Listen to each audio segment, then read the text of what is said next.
Welcome to English learning class, Saraswati Mastery class. Now we are learning English. We are reading tense in series of English learning. English learning में हम tense series में आज हम पढ़ रहे हैं present perfect continuous tense. इससे पहले हमने 9 से 10 से क्लासें की है, उसमें अपन ने इंग्लिश सीखने का प्रयास किया है और मैं आपको अच्छे से इंग्लिश सिखा रहा हूं। छोटे छोटे वाक्यों की इंग्लिश बनाना, उनको समझना, हिंदी से इंग्लिश बनाना, टेंसों की एडवर्बियल क्या होता है, subject verb, helping verb, main verb, इन सारी चीजों के बारे में अपन पूर्व में पढ़ चुके हैं। और जो पूर्व की सभी क्लासें हैं मैं आज की डिस्क्रिप्शन लिंक में डालूंगा। इस टेंस को पढ़ने से पहले उन सारी क्लास को आप क्रम से देखिएगा ताकि इस टेंस को पढ़ने की वैल्यू आपकी बढ़ जाएगी, साथ ही इस टेंस को आप अच्छे से समझ पाओगे। मैं आपसे निवेदन करता हूं कि जो पूर्व की क्लासें हैं उनको भी आप क्रम से देखें। और इस क्रम में आज अपन देख रहे हैं प्रेजेंट परफेक्ट कंटिन्यूअस टेंस में। तो सबसे पहले हमारे स्टार्टिंग होती है एक वर्ड वोकैब। तो आज का अपना वर्ड है CLOVE, क्लॉव। ये हो सकता है आपने जाना पहचाना शब्द हो, आपके लिए नया हो, लेकिन इसकी जो हिंदी है, इसका जो अर्थ है वो है लॉन्ग, जिसका हम सभी इस्तेमाल करते हैं अपने घरों में, चाय में या फिर अन्य सब्जी मसालों में। तो इस लॉन्ग को ही इंग्लिश में क्लॉव कहते हैं। तो आज आपको ये वर्ड याद रखना है ताकि आपकी एक वॉक मजबूत होगी। इसी के साथ ये शब्द आपको इंग्लिश सीखने में मजबूती प्रदान करेगा। तो अब इस शब्द के बाद पढ़ते हैं अपन इस टेंस की ओर। इसकी क्या एडवर्बियल है, क्या पहचान है, क्या खासियत है, कहाँ इसका उपयोग होता है, इन सभी बारीकियों का अध्ययन करके हम इसको अच्छे से समझने का प्रयास करेंगे। तो अब चालू करते हैं इस टेंस को। प्रेजेंट की सीरीज में यह चौथा यानी कि अंतिम टेंस है। प्रेजेंट के मुख्य रूप से 4 टेंस थे, present simple, present continuous, present perfect. इन तीनों टेंस को कर चुके हैं। अब प्रेजेंट का अंतिम टेंस है प्रेजेंट परफेक्ट कंटिन्यूअस टेंस। अब इस टेंस का नाम पढ़ते हैं। प्रेजेंट आ रहा है, परफेक्ट आ रहा है और कंटिन्यूअस आ रहा है। अब इस कंटिन्यूअस के ऊपर ही इसकी अवधारणा है जो कि अपन ने प्रेजेंट कंटिन्यूअस टेंस में पढ़ चुके हैं। जिस प्रकार प्रेजेंट कंटिन्यूअस टेंस में बोलते समय कार्य जारी हो, यानी कि कोई कार्य पहले जारी हो चुका है और अभी चल रहा है, वर्तमान में कंटिन्यू है, वही काम इस टेंस में आता है जो वर्तमान में जारी है काम। अपने को यही ध्यान रखना है, कोई काम वर्तमान में जारी है, ये कि यही स्थिति प्रेजेंट कंटिन्यूअस टेंस में आती है। तो यहां प्रश्न चिन्ह उठता है, प्रेजेंट कंटिन्यूअस और प्रेजेंट परफेक्ट कंटिन्यूअस टेंस में अंतर क्या रहेगा? तो मैं आपको उसका अंतर बता रहा हूं। प्रेजेंट कंटिन्यूअस और प्रेजेंट परफेक्ट कंटिन्यूअस टेंस में दोनों में कार्य की निरंतरता होती है, दोनों में कार्य की कंटिन्यूटी होती है। लेकिन इस टेंस में कार्य कब से चल रहा है, कार्य कब से चल रहा है वह समय दिया होता है। कार्य सुबह से चल रहा है, कार्य दोपहर से चल रहा है या कार्य 2 साल से चल रहा है, साथ में समय भी दिया होता है। तो हम कह सकते हैं इसमें कार्य के जारी होने के साथ साथ कार्य कब से जारी है उसका समय भी दिया होता है। तो इन दोनों टेंसों में यही फर्क है। प्रेजेंट कंटिन्यूअस टेंस में भी कार्य जारी होता है और इसमें भी कार्य जारी होता है। और प्रेजेंट परफेक्ट कंटिन्यूअस टेंस में समय दिया होता है, कार्य सुबह से चल रहा है, शाम से चल रहा है, 2 वर्ष से चल रहा है, इस प्रकार पीछे समय जुड़ा हुआ होता है। तो मैं यहां पर कुछ सेंटेंस लिखकर दोनों सेंटेंस की वरीयता के बारे में बता रहा हूं। दोनों में रहा है, रही हूं, रहा हुआ आएगा। वह जा रहा है, वह खेल रहा है, वह सुबह से खेल रहा है, वह शाम से दौड़ रहा है। तो इस प्रकार मैं आपको यहाँ कुछ सेंटेंस लिखूंगा और दोनों टेंस में क्या वेरिएशन है वो आपको समझाने का प्रयास करता हूं। यहां मैंने कुछ सेंटेंसेस लिखे हैं और अपन दोनों सेंटेंस में क्या अंतर है वो पता लगाते हैं। एक है वह दौड़ रहा है, एक है वह 2 घंटे से दौड़ रहा है। तो कब से दौड़ रहा है? 2 घंटे से दौड़ रहा है। तो इन दोनों सेंटेंस में यही वेरिएशन है, इसमें समय दिया हुआ है। आप पढ़ रहे हैं, आप 9 बजे से पढ़ रहे हैं, पढ़ने का समय दिया हुआ है। राम भोजन कर रहा है, इसमें कुछ नहीं है। राम 15 मिनट से भोजन कर रहा है, भोजन करने का समय दिया हुआ है। हम सोच रहे हैं, हम सोमवार से सोच रहे हैं, मैं कूद रहा हूं, मैं 7:15 बजे से कूद रहा हूं। तो इन दोनों वाक्यों में यही डिफरेंस है, इसमें समय दिया हुआ है, ये बिना समय के हैं। तो जो बिना समय के हैं वो प्रेजेंट कंटिन्यूस टेंस के सेंटेंस होंगे, और जिन वाक्यों में समय दिया होता है वो प्रेजेंट परफेक्ट कंटिन्यूस टेंस के सेंटेंस होंगे। तो अपने को अच्छी तरह से समझ में आ गया होगा प्रेजेंट कंटिन्यूस और प्रेजेंट परफेक्ट कंटिन्यूस टेंस के वाक्यों में क्या अंतर होता है। अब अपन इसकी पहचान के बारे में थोड़ा बहुत लिख देते हैं।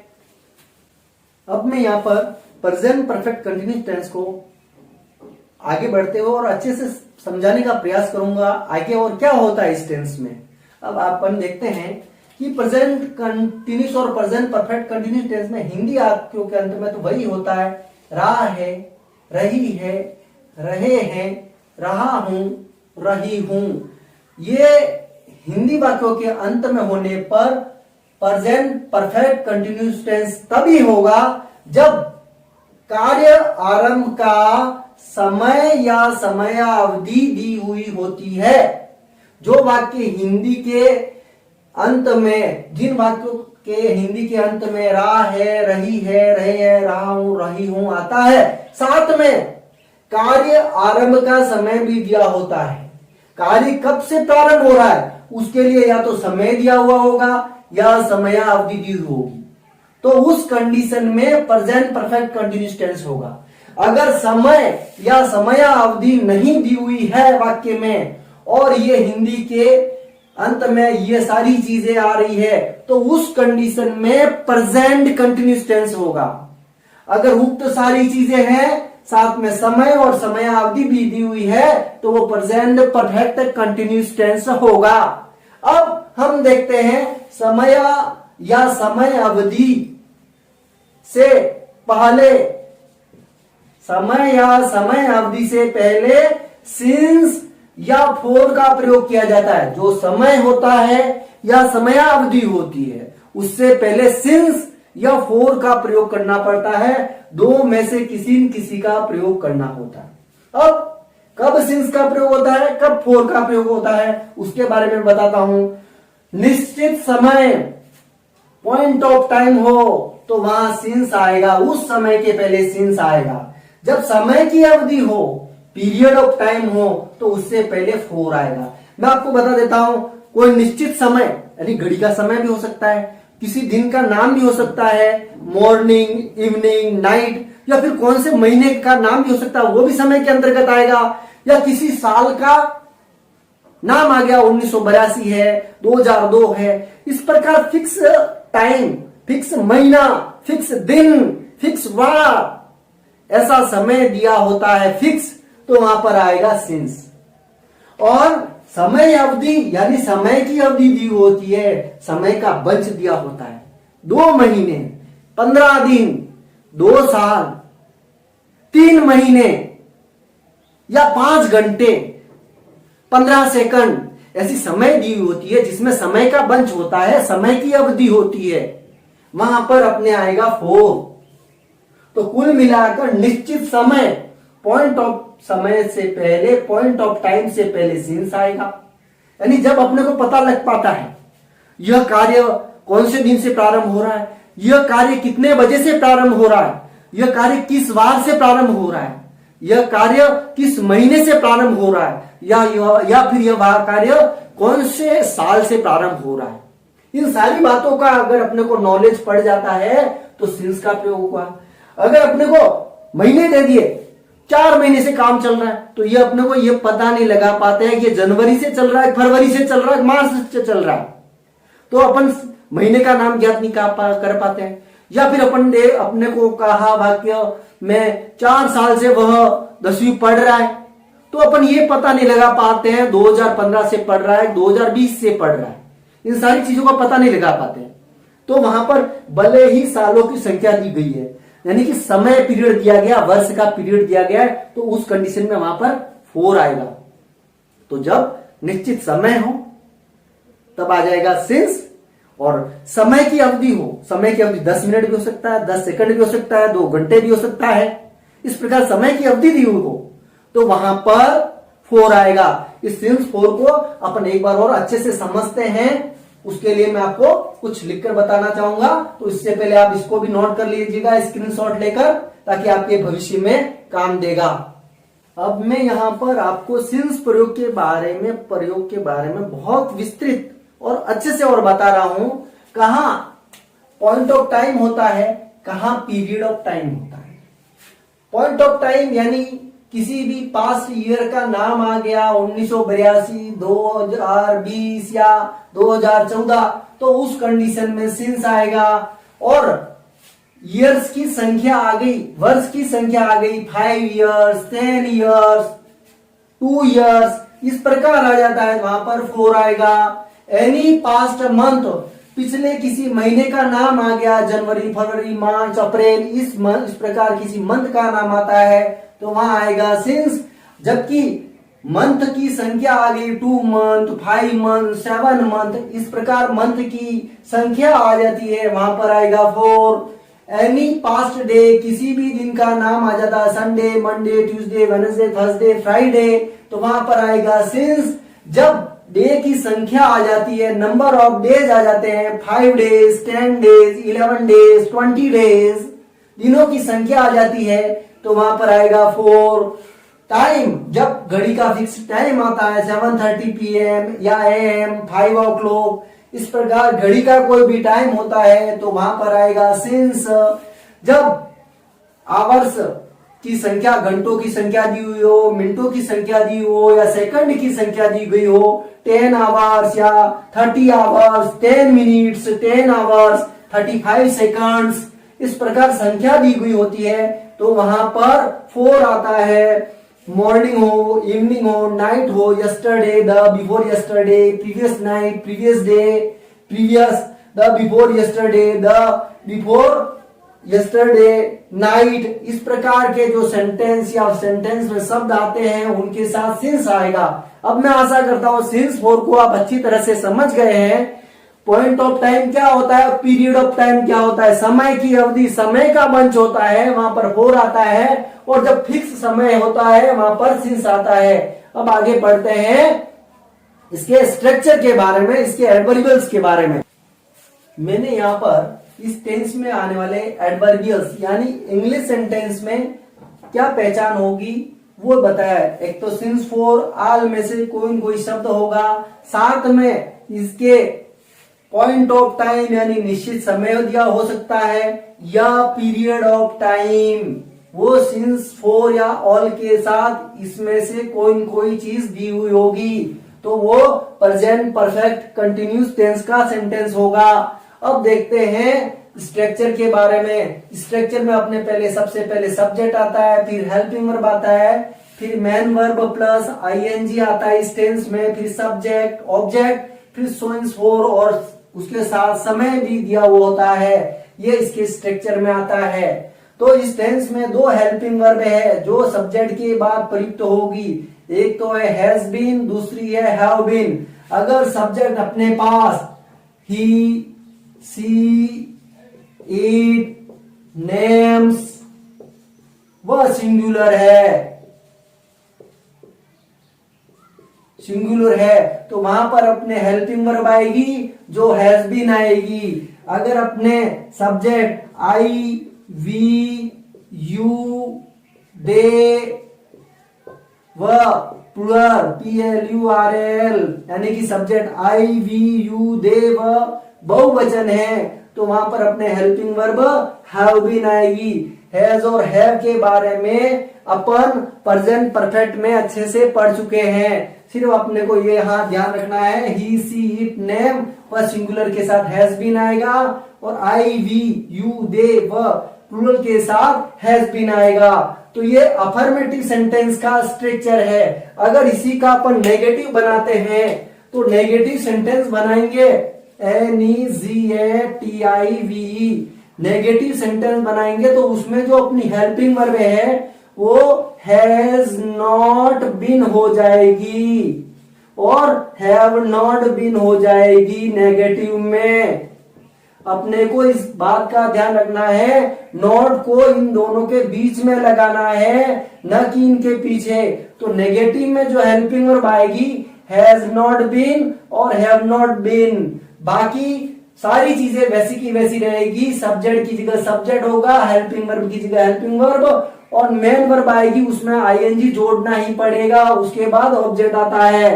तो नेगेटिव में अपने यही फर्क होता है, जो नॉट लगता है हैज नॉट बीन, नॉट यहां लगता है, हैव नॉट बीन यहां, नॉट यहां लगता है। अब आपको मैं इंट्रोगेटिव के बारे में बताता हूं। INTERROGATIV इंट्रोगेटिव जो सेंटेंस होते हैं उसके स्ट्रक्चर में क्या फर्क आता है। इंट्रोगेटिव में अपने को ये करना है, सबसे पहले हैज या हैव लगेगा, उसके बाद अपना सब्जेक्ट आएगा, उसके बाद बीन आएगा, उसके बाद MV1 प्लस ING आएगा, उसके बाद ऑब्जेक्ट आएगा, उसके बाद सिंस, फॉर, और लास्ट में समय भी दिया होगा, और इंट्रोगेटिव सिंबल जो प्रश्नवाचक चिन्ह होगा वो भी होगा। तो इंट्रोगेटिव जब सेंटेंस बनाएंगे वहां अपने को ध्यान रखना है हैज बीन पूरा जो हेल्पिंग वर्ब है वो सबसे आगे नहीं रखना है। यहाँ अपने को हैज या हैव जो कि सब्जेक्ट के अनुसार लगेंगे उसको यहाँ रखना है, और जो बीन होगा वो सब्जेक्ट के बाद आएगा। तो जो अपनी हेल्पिंग वर्ब है यहाँ दो भागों में विभक्त हो जाती है। हैज हैव सब्जेक्ट के पहले आ जाते हैं, और बीन होता है वो सब्जेक्ट के बाद बैठता है। उसके बाद अपनी मेन वर्ब आ रही है, उसमें आईएनजी जोड़ना ही है, उसके बाद ऑब्जेक्ट और सिंस, फॉर और समय, और लास्ट में क्वेश्चन मार्क आएगा। इस तरह इंट्रोगेटिव में मुख्य रूप से चेंज होता है, वो अपने को ध्यान में रखना है। अगर इंट्रोगेटिव में नेगेटिव चीज और रह जाती है तो अपन यहाँ नॉट और लगाएंगे। क्या वह सुबह से काम नहीं कर रहा है, तो वो अपना नॉट यहाँ लगेगा। तो जो इंट्रोगेटिव सेंटेंस है उसमें सबसे पहले हैज या हैव आएगा, उसके बाद सब्जेक्ट आएगा, उसके बाद बिन या नॉट बिन आएगा, और उसके बाद मेन वर्ब प्लस आईएनजी आएगा, उसके बाद ऑब्जेक्ट आएगा। तो इस प्रकार अपने को इंट्रोगेटिव सेंटेंस का मुख्य रूप से स्ट्रक्चर ध्यान रखने वाला है। इस प्रकार अपन संयुक्त रूप से अफर्मेटिव, नेगेटिव और इंट्रोगेटिव के सेंटेंस की प्रैक्टिस करते हैं और इस टेंस को और मजबूती से सीखते हैं। यहां मैंने कुछ सेंटेंस लिखे हैं जो अफर्मेटिव सेंटेंस है। वह सुबह से पुस्तक पढ़ रहा है, तो यहाँ सब्जेक्ट ही हो गया, और यहाँ ही के साथ जो हेल्पिंग वर्ब आएगी रूल के अनुसार हैज बीन आएगी। और पढ़ने को रीड बोलते हैं, रीड का रीडिंग हो जाएगा। और सुबह है, सुबह के साथ सिंस आएगा, सिंस मॉर्निंग। इस तरह बहुत ही इजी तरीके से ये इंग्लिश बन जाएगी। मैं 3 दिन से इंतजार कर रहा हूं, यहां सब्जेक्ट आई आ जाएगा, और आई के लिए हैव बीन, हेल्पिंग वर्ब आएगी हैव बीन, और मेन वर्ब है वेट, WAIT वेट, तो साथ में ING और लगाना पड़ेगा। और 3 दिन है, दिन की संख्या है, इसलिए यहां 4 आएगा, 4 3 डेज, 3 दिन से, तो यहां पर 4 आएगा। यहां मॉर्निंग के साथ सिंस आ रहा है। हम 7 बजे से बातें कर रहे हैं, तो यहां सब्जेक्ट वी के साथ हैव बीन, हेल्पिंग वर्ब आएगी हैव बीन। बातें करने को टॉक बोलते हैं, TAL के टॉक, और टॉकिंग हो जाएगा क्योंकि मेन वर्ब के साथ ING लगता है। 7 बजे से तो फिक्स टाइम है, तो सिंस आएगा। 7 और क्लॉक, CLOCK। राम 2019 से अंग्रेजी सीख रहा है, राम सब्जेक्ट है, एक वचन है तो हैज बीन आ जाएगा, कोई अकेला नाम है। और सीखने को लर्न बोलते हैं, LEARN, लर्न का लर्निंग हो जाएगा, लर्निंग। क्या सीख रहा है, अंग्रेजी, ENGLISH। अब ईयर का नाम है 2019, फिक्स ईयर है, इसलिए यहाँ पर सिंस आएगा। अगर वर्ष की संख्या दी होती तो वहां पर 4 आता, सिंस 2019 या 2019। अब यहाँ टीना 2 महीने से क्रिकेट खेल रही है, तो टीना अपनी सब्जेक्ट हो गई। अब यहाँ टीना के साथ हैज बीन आएगा, हेल्पिंग वर्ब। अब खेलने को प्ले बोला जाता है, प्ले का यहाँ पर प्लेइंग हो जाएगा। क्रिकेट यहाँ पर ऑब्जेक्ट है। अब 2 महीने हैं तो महीनों की संख्या है, महीने का नाम नहीं है, महीनों की संख्या है, इसलिए यहाँ पर 4 आएगा। 2 मंथ्स हो जाएगा। तो इस प्रकार बहुत ही इजी तरीके से अपन सेंटेंस बना सकते हैं। अगर यही सेंटेंस नेगेटिव में दे रखे, वह सुबह से पुस्तक नहीं पढ़ रहा है, तो अपने को जो नॉट लगेगा ही हैज नॉट बीन हो जाएगा। मैं 3 दिन से इंतजार नहीं कर रहा हूं, अगर वाक्य नेगेटिव है तो I have not been, not यहां लग जाएगा। अगर हम 7 बजे से बातें नहीं कर रहे हैं, ऐसा वाक्य है 7 बजे से बातें नहीं कर रहे हैं, तो अपना जो नॉट लगेगा वी हैव नॉट बीन आ जाएगा। इस तरह की हेल्पिंग लगेगी।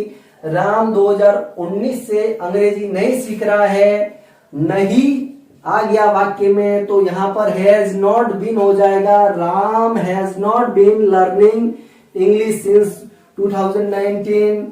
टीना 2 महीने से क्रिकेट नहीं खेल रही है, यहां नहीं आ गया, तो Tina has not been playing cricket for 2 months. कुल मिलाकर नॉट आ जाता है, तो हैज नॉट बीन या हैव नॉट बीन अपने को हेल्पिंग वर्ब लगानी है। अब अपन देखते हैं इंट्रोगेटिव सेंटेंस में अपन किस प्रकार वाक्य बनाएंगे। यहां मैंने कुछ इंट्रोगेटिव सेंटेंस लिए जो WH वर्ड वाले भी हैं और हेल्पिंग वर्ब वाले। हेल्पिंग वर्ब वाले वो होते हैं जिनका उत्तर यस या नो में होता है, और WH वर्ड वालों का उत्तर पूरा अलग निकलता है। तो दोनों लगभग एक ही तरह से बनेंगे। क्या वे सुबह से बातें कर रहे हैं, तो ये हेल्पिंग वर्ब वाला है। इसमें वे के साथ जो हेल्पिंग वर्ब आएगी हैव, और दे यहां आ जाएगा सब्जेक्ट, और उसके बाद बीन आएगा। मुख्य रूप से यही बात ध्यान रखनी है, बीन को अपने को यहां नहीं लिखना है हैव के साथ। और बातें करने को टॉक बोला जाता है, तो ये टॉकिंग हो जाएगा। और सिंस मॉर्निंग हो जाएगा यहाँ पर। तो बहुत ही इजी तरीके से अपन सेंटेंस बना रहे हैं। यहाँ मुख्य रूप से यही बात ध्यान रखनी है, बिन को हैव के साथ नहीं लिखना है। वह 2 सप्ताह से क्या सोच रही है। अब क्या अपने आप में अलग चीज है, तो क्या के लिए जो WH वर्ड आता है वो होता है व्हाट। तो व्हाट, अब वह के लिए हैज हेल्पिंग वर्ब आएगी, हैज सी। अब बिन को अपने को सब्जेक्ट के बाद लिखना है। अब सोचने को थिंक बोला जाता है, THINK के थिंक। और थिंक का यहाँ पर थिंकिंग हो जाएगा। अब 2 सप्ताह दे रखा है, सप्ताहों की संख्या दी हुई है, तो यहाँ पर 4 आएगा, 4 2 वीक्स। ये हो गया अपना। अब इसी तरह एक सेंटेंस हो, ये देखते हैं, आप 7 वर्ष से कहां रह रहे हैं। तो ये अपने आप में पूरा अलग है। तो कहां के लिए जो अपना शब्द आएगा वो वेयर आएगा, वेयर, WHERE, वेयर। यू के साथ हैव हेल्पिंग वर्ब आएगी। अब यहां पर यू आ जाएगा और बीन इसके बाद आएगा। मुख्य रूप से याद रखने वाली बात ये है, बीन को इसके साथ नहीं लिखा जाता है, रहने को लिव कहा जाता है। तो लिव का यहां से लिविंग हो जाएगा। Where have you been living. 7 वर्ष है, वर्षों की संख्या दी गई है, वर्ष का नाम नहीं है, इसलिए यहां पर आ जाएगा 4 7 years, SEVN 7 YARS 7 years। Last में क्वेश्चन मार्क लगेगा। इसी तरह एक सेंटेंस और देखते हैं, क्या वह 2 घंटे से टीवी देख रहा है। तो क्या वाला है, तो अपने हेल्पिंग वर्ब से बनेगा। तो वह के साथ हैज हेल्पिंग वर्ब आएगी। अब ही आ जाएगा और बीन को उसके बाद लिखना है। टीवी देखने के लिए वॉच आता है, WATCH, वॉच का वॉचिंग हो जाएगा। टीवी का टीवी, 2 घंटों की संख्या दी गई है, टाइम नहीं दिया गया है, तो 4 आएगा, 4 2 आवर्स। इस तरह ये प्रश्न बन जाएगा। कौन 10 मिनट से चिल्ला रहा है। कौन अपने आप में अलग प्रश्न है, तो कौन के लिए हु अब कौन चिल्ला रहा है, एक वचन है तो हु हैज बीन। अब यहाँ सब्जेक्ट है वो उत्तर के रूप में आ रहा है, तो सब्जेक्ट को पूछा है, सब्जेक्ट है ही नहीं, इसलिए दोनों साथ में आ रहे हैं। हु हैज बीन चिल्लाने को क्राइंग, CRYING क्राइंग। 10 मिनट मिनटों की संख्या है इसलिए 4 10 मिनट्स आ जाएगा। MINUTS। कौन 10 मिनट से, यहां सब्जेक्ट होता दोनों के बीच में सब्जेक्ट आता, लेकिन इस वाले वाक्य में सब्जेक्ट है नहीं इसलिए दोनों साथ आए हैं। बाकी यहाँ पर सब्जेक्ट है तो हैज यहाँ आ गया और बीन यहाँ पर आया है। यहाँ पर भी ये सब्जेक्ट है तो हैज यहाँ आया और बीन यहाँ आया है। इस तरह पढ़ने अफर्मेटिव, नेगेटिव, इंट्रोगेटिव में अपने हेल्पिंग वर्ब और WH वर्ड सभी की प्रैक्टिस की है। तो मैं आशा करता हूं कि आज अपन ने इस टेंस को अच्छे तरह से समझा है, साथ में सिंस फोर का प्रयोग को भी अपन अच्छी तरह से जान चुके हैं। प्रेजेंट परफेक्ट कंटिन्यूस टेंस के अंतर्गत इनकी पहचान, सिंस फोर का प्रयोग, स्ट्रक्चर, एडवर्बियल और साथ ही इन एग्जाम्पल की प्रैक्टिस की है और अच्छे से समझा है। अब मैं आपको रिक्वेस्ट करना चाहूंगा मेरी इस क्लास को शेयर, सब्सक्राइब तथा लाइक जरूर कीजिए और इसी के साथ अपन आगामी पास्ट टेंस में मिलेंगे जो अपना एक नया टेंस होगा। तो पिछली जो क्लासें हैं उनको अच्छे से देखिएगा, जानिएगा। इसी के साथ जय हिंद, जय भारत।